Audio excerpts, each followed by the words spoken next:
And I'm really excited for our first one, The Power of Podcast with Phil Treadwell. Let's bring him on right now.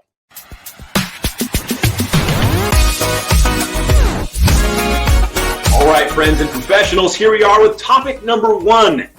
And what better way to jump into this social media collab than the power of podcast with Mr. Podcast himself, Phil Treadwell. Now, this guy's been running a podcast for over 2 years, dramatically changed his whole career, the trajectory of his path, by putting his word out for everybody and to connect with and engage. And so let's talk about the power of podcast with Phil Treadwell. Woo! Intros, bro. Intros. Nice, dude. I'm looking at the background dancing to this intro music. I'm like, this is good stuff. Well, dude, Phil, thank you for being here today. Thank you for talking about this topic that I know you're super passionate about. And I have to tell you before we start, you're a major inspiration to me in my podcast. Just the fact that you were willing to, you were the first one I got exposed to in mortgage. I appreciate that, man. That's awesome. So let's talk about your podcast, dude. But let's set it up. How long have you been doing this game? What's it like? Well, mortgage game, 16 years, podcast game, a little over 2. I mean, technically, I started the podcast a couple months before the podcast officially launched. But, it was one of those things I've been wanting to do for quite a while. And like all great mortgage professionals, I'm a procrastinator. And I waited and I bought all the equipment and the microphone, and then I did nothing with it for like a year. And so I decided one day I'd had a really bad bout with pneumonia. And I've had pneumonia a few times because I've always had some asthma and allergy symptoms. And my mortality kind of flashed before my eyes. As I get old, I realized that, hey, we only got a short time on this rock to do what we want to do. And not to go morbid, but at the same time, I'm like, hey, why haven't I executed some of these things? And I was sitting on my couch on a Sunday night, and I thought, you know what? I'm just going to do it. I'm going to do a podcast. And I started inviting some of the biggest people in the industry, people that I knew, people that I didn't know. And by the next morning, I had 3 podcast recordings later that week. And then I realized, you know what? I want to do this podcast, but I'm not really sure how to do it. And so I called a friend of mine and told him, I said, dude, you've got a podcast. It's like, it's on Apple, it's on all these different things. And bro, like, let's be honest, you didn't do this. Like, who helped you? Come on, man. And so he gave me his production team, and we were off and running. And so launched with 5 episodes on the first part of June in 2018, went to Mastermind, promoted it everywhere, started collaborating with other podcasters, and the rest is history. Dude. Well, I mean, the rest is history. I mean, it's current life. Right, for sure. You're still living in this space. So, I mean, let's just quickly, you mentioned insecurities. You mentioned like, I don't know if I should do this or how to do this. And you mentioned procrastination. I know a lot of people have been dealing with that in their own life. And so let's just kind of dive into some results for a second and give some people some hope. Yeah. Into like, is this worth it? What happened to your career, to you, when you just finally jumped off? Man, it's been all positive. So first of all, let's start with the procrastination, insecurity, and some of those barriers to entry that a lot of people have. You just have to go do it. There's no quick fix. There's no solution. The solution is to take action. And that's really what happened is before I even knew how to do the podcast, I started booking interviews. And what happens is if you subscribe to that ready, fire, aim mentality, a lot more gets done. And so at the end of the day, that's really what I did. And then from that point, what happened was I started collaborating with some of the industry's best influencers, experts, industry titans that came on the podcast because my sole purpose was to help people build their business and do mortgage marketing better. Anybody that's listened to the podcast here's that mission in the beginning. And so what we did is we were just trying to add value and content. And so by collaborating with these people, I got to know what they knew. I got to share it with other people. I got exposed to a lot of concepts and people that I wouldn't before. And then through that, my business grew. Podcast downloads grew, social media followers grew, income grew. It all grew because I subscribed to Ready, Fire, Aim, and I didn't. Some people all the time, you can't have paralysis by analysis. Everybody wants to have their setup and they want to know how they're going to do it and the scripts. Well, hold on. Let's talk about your first setup, dude. Please. What was it? Like, tell everybody. You mean, what is it? Because we still have the same first setup.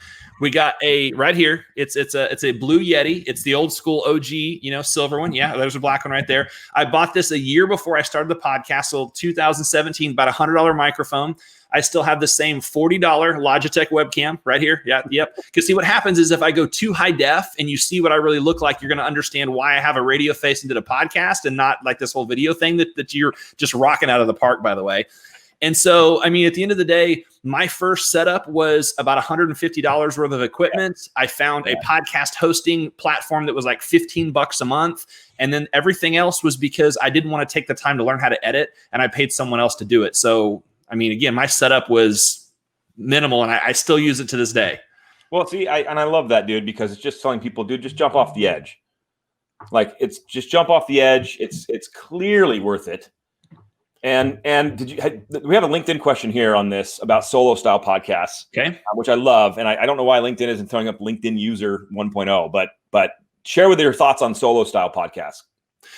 Yeah. So it says, do you write an outline or what's going on? Shared flow as it goes. Yeah. So I don't do a lot of solo podcasts. I typically do it interview style. However, through Industry Syndicate, my partner, Dustin Brome, and a lot of other people do solo podcasts. Ones that I listen to and ones that I know they're most effective. Like Alex said, you just talk. Now, you may want to have some bullet points of some ideas of, hey, over the next half hour, I want to cover these concepts. But if you try to make it scripted, it's going to sound scripted. And let's be honest, nobody wants to listen to that. Nobody wants scripted. So at the end of the day, you need to have an idea of what you want to talk about. But you need to do it by telling stories, right? A good friend of mine, Rene Rodriguez, has Amplify, and he talks about frame, message, and tie down. That's what a good story is. You want to frame it up and tell people why they should care. You want to cover your message and then bring it home with a call to action or with a challenge or a why did you listen to all this and to begin with. And if you have a couple of concepts and you'll tell stories that illustrate those points, you'll have a lot of people who will listen. And at the end of the day, the reason memories are important is because you don't have to memorize your own memories. So if you'll just tell stories and talk about what you know and share, people will listen because you have something to say.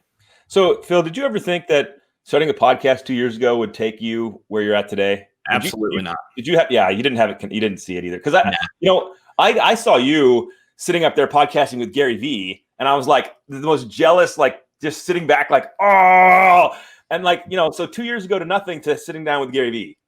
Yeah. So at the end of the day, I started it specifically because I wanted to give people something to see when they Googled me or looked me up on social media. Because as a regional, I recruit and hire, I network. I like people. I love this industry. I want to move it forward. And a podcast was a way for me to accomplish three things. One, get exposure into the industry that I wanted to create credibility with.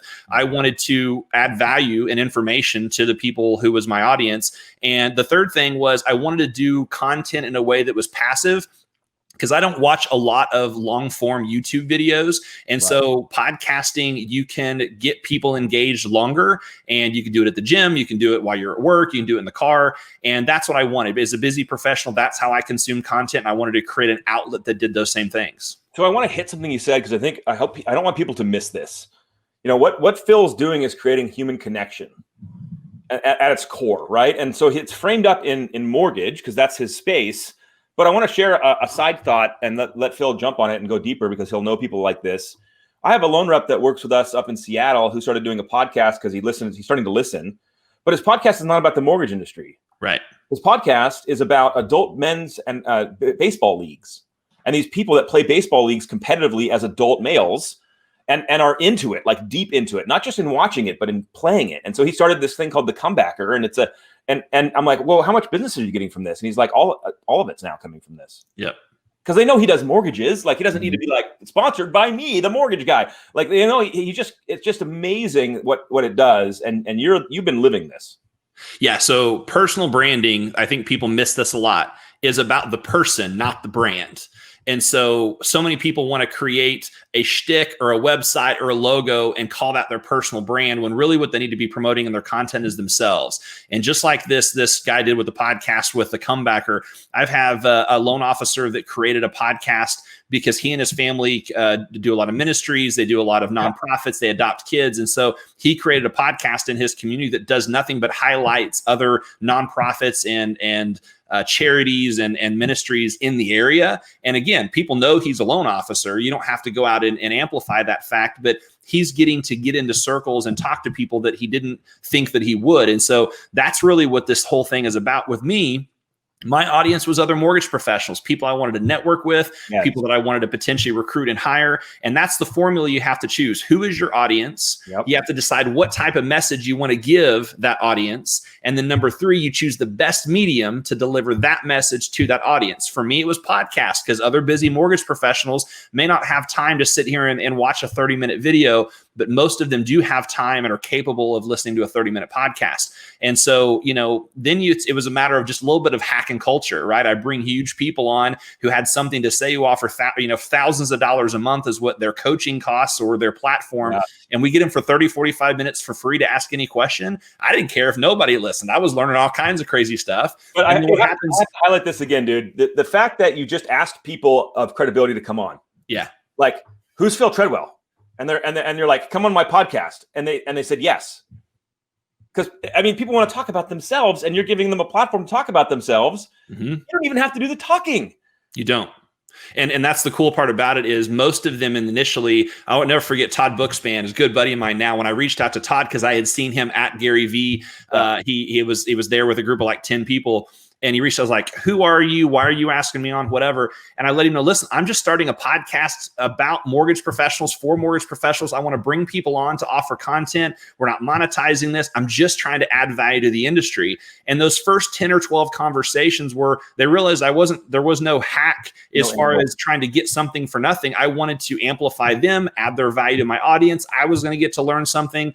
And at the end of the day, once I had those first 5 or 10 guests on and had credibility, I was able to continue to get bigger and bigger guests. And then now it's, a lot of people will answer my email or social media message because we've had, the Gary V's and the Ryan Serhants and the Steve Sims and some of these people, even outside of the industry, that have come on.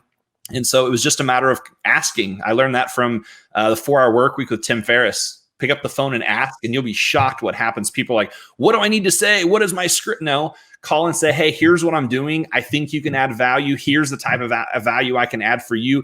Are you interested? And you'll be shocked about how many people will say yes. It takes courage. It takes courage to do that. But as you're hearing from Phil directly, guys, it's going to surprise you. Leslie, I hope we answered your question. I think that Phil nailed it. Do what you're passionate about. Be a connector of things you're passionate about. You can see Phil's passion about driving the industry forward, the mortgage industry. But trust me, if you're not connected into your passion, it's not going to land. Yeah. And I love this comment by Julian. By the way, we're on LinkedIn, Facebook, and YouTube. And in a second, you're going to see either myself or producer Mikey drop all of Phil's social connection places. So where you can subscribe to his podcast, where you can find him online, his YouTube channel. That's going to come across about all of them. But this is a great point. And personal branding is about the person, not the brand. Just driving it home, Phil. So let's do this. If someone's going to start a podcast, dude, mm-hmm. They all fired up now. They heard you. They're like, oh my God, changed his career, changed his life. I got to get in there. You can do audio only podcasts like how you started, Phil, because, you were joking about face for radio, but look, radio face, I'm telling you. Yeah. But that's actually powerful because some people are like, I don't want to be on video, and I'm yelling at them to be on video all day long. So for all of those people that don't want to listen to Alec, listen to me. Like, it works. We got yin and yang going on here. So if they want to start a podcast and they're coming to you for consultation, what are you going to tell them? Yeah. So again, I go through that 3 steps. Who's your audience? What type of message you're trying to deliver? What's the best medium? Because sometimes podcast isn't the right medium. The same way people are like, I want to do Facebook ads. Facebook ads may not be the best medium for what it is you're trying to do. So I try to want to make sure that podcasting is what they want to do. The second, like Leslie was talking about, is what subject matter, what are you going to talk about? I agree with Alec. It needs to be something that you're excited about, that you're passionate about. I know it's crazy, but I am very passionate about the mortgage industry. Okay. I'm a young guy. 16 years in, I learned from Gen Xers and baby boomers, but I'm 38. I'm kind of one of the original millennials. And so I kind of bridge that gap between the old school and new school. And I'm passionate about moving this industry forward, hanging on to our long-term, the long-standing success principles and applying them in a millennial world. And I think you need to be passionate about that. Whatever that subject matter is. The very first podcast I ever listened to was called Basic Brewing Radio. I'll give them a shout out. They're a home brewing podcast that was near where I was, and they're national all over the country because I was in the process of opening up a craft beer brewery. And so I loved beer. I wanted to learn, and that's my first exposure to podcasting was home brewing. I've listened to podcasts of all kinds of subject matters, and that's what you have to do. Find something that you're interested in, bring people on who want to talk about it. have a microphone going and go. So it's very simple as far as find a good host. I mean, there's Libsyn and Buzzsprout and SoundUp, and there's all kinds of great places that you can put that audio recording, and they blast it out to all the places that we listen to podcasts. But it's as simple as grabbing a microphone, plugging it into your laptop, having a conversation or having a conversation with yourself and putting that up for people to listen to, and then market it a little bit on social media, do some videos like Alex talking about.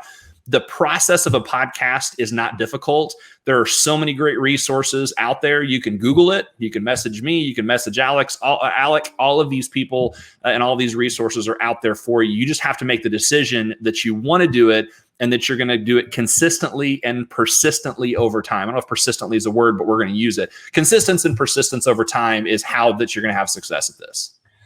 Dude, I was joking with somebody, Phil. They're like, I don't know, how to do the podcast. I'm like, you know how to do Zoom? And they're like, yeah.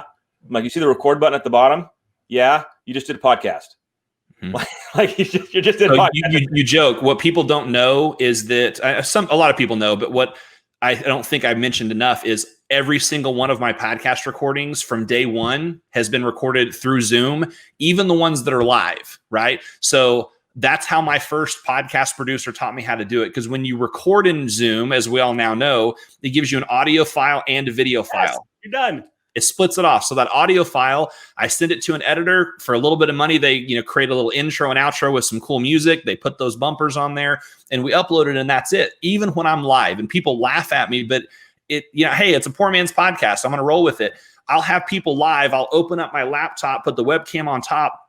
I'll hit record in Zoom and record me and that person right next to each other. I know there's all kinds of more techie ways to do it, but I didn't know how to do it. I was a mortgage professional, right? I had a microphone, I had a camera, I had a laptop, and I did the thing. And so, we've had tens of thousands, hundreds of thousands of downloads and guests all over the place because we used a little bitty mic, a little bitty webcam, and we pushed record. And that's all you have to do. We didn't do anything special. We just did it consistently over time.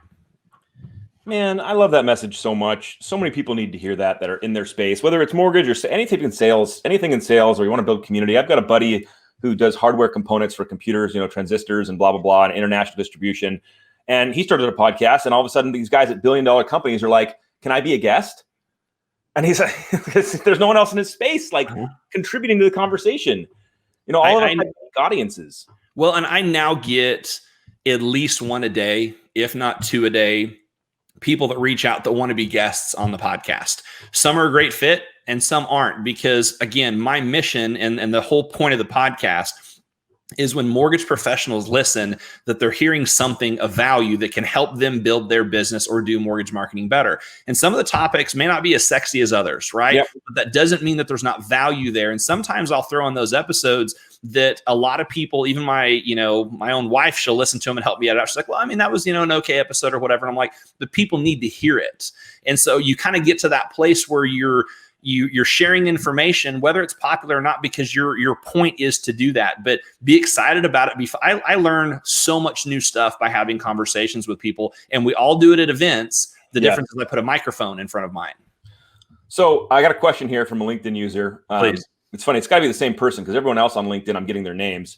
But what's your take in group discussion style podcasts? Mm-hmm. In your opinion, are millennials consuming this type of podcast content? I think millennials are consuming all types of podcast content, first of all. And second of all, I love group style discussions, especially if you have a topic that you can just kind of throw in the middle of them and let them go. That organic type of conversation, the authenticity that comes along with it is super powerful. I think there's plenty of podcasts out there that are very scripted, that are well produced, and there's nothing wrong with that. But I think something that people have related to our podcast from the beginning is we don't edit out every and we don't go through and ask super scripted questions. Now, there's maybe some questions that we make sure and want to ask, or if you listen to my podcast, I go through the same process of giving someone a background so they can frame up, hey, here's my experience. So here's why what I'm telling you is going to be relevant. But I love group style podcasts. I love having more than one person on there because enthusiasm breeds enthusiasm. And so I'm not typically this enthusiastic and excited on camera, but I'm feeding off of Alec and we're talking about something that I really, really like. And so the more people you have, especially if they're also equally excited and passionate about the topic that you're going to have, man, I think that that's gold. And I think a lot of people will listen. And I want to hit another thing you said and just maybe see if you'll go deeper on it for everybody. Man, there's so much to talk about. There's so much content and there's so many things. And sometimes, as a personal example, when I was doing that stupid 100 videos challenge, I had a video that I woke up that day to post it out of Dropbox and I was like, this is garbage. I watched it again. I'm like, this is total garbage, but I didn't have time to do another video. So I just posted it. And sure enough, later that day, I got an email from somebody who was like, I really needed to hear this today. Yeah. And I was sitting down there thinking, this is garbage. No one cares about this. This is a stupid thing. How have you experienced that in the content you've put out? Yeah. So when I first got started before the podcast, I actually started an Instagram page called Mortgage Marketing Expert. And the whole point was to do a mortgage marketing tip of the day. And I did that because is my team and my wife heard me coaching and helping other mortgage professionals, or as I was recruiting people or whatnot, I would have these little one-liners that I would say, like, it just kind of came out, personal branding is about the person, not the is about the person, not the brand. It's things that I think about and I say repetitively. And so she started writing them down and I put them out as a mortgage marketing tip of the day. I love it. And ironically, the podcast was a byproduct of, after about 100 days, I started running out of stuff to say. And so I wanted to bring people on and steal their quotes and make those the new mortgage tips because I didn't want to be redundant. But the point of what you're saying is the tips that I thought were going to be awesome and we're going to get a lot of engagement and a lot of shares and a lot of likes kind of fell flat. And the ones I'm like, it's okay, I'm going to post one today. Those are the ones, the same thing. There were people like, that's what I really needed to hear. And I realized that you can't prejudge the content on the front end because either a podcast episode, a video, a piece of content that I'm not sure that I don't know if it's really any good or not. Sometimes those are the ones that perform the best. So at the end of the day, you have to keep hitting record. You have to keep hitting submit, post, whatever euphemism you want to use. Because if you prejudge it, at the end of the day, you're robbing someone of something that they may need just because you didn't like it. And so put it all out there and see what happens. I have to echo that, man. For everybody listening now and in the future, just stop judging yourself so harshly, dude. You're your biggest critic. Not that the world is way more accepting than you think. Like everyone's like, oh, I'm going to sound stupid. I'm going to be judged. I'm like, no, you're not. You're doing that to yourself.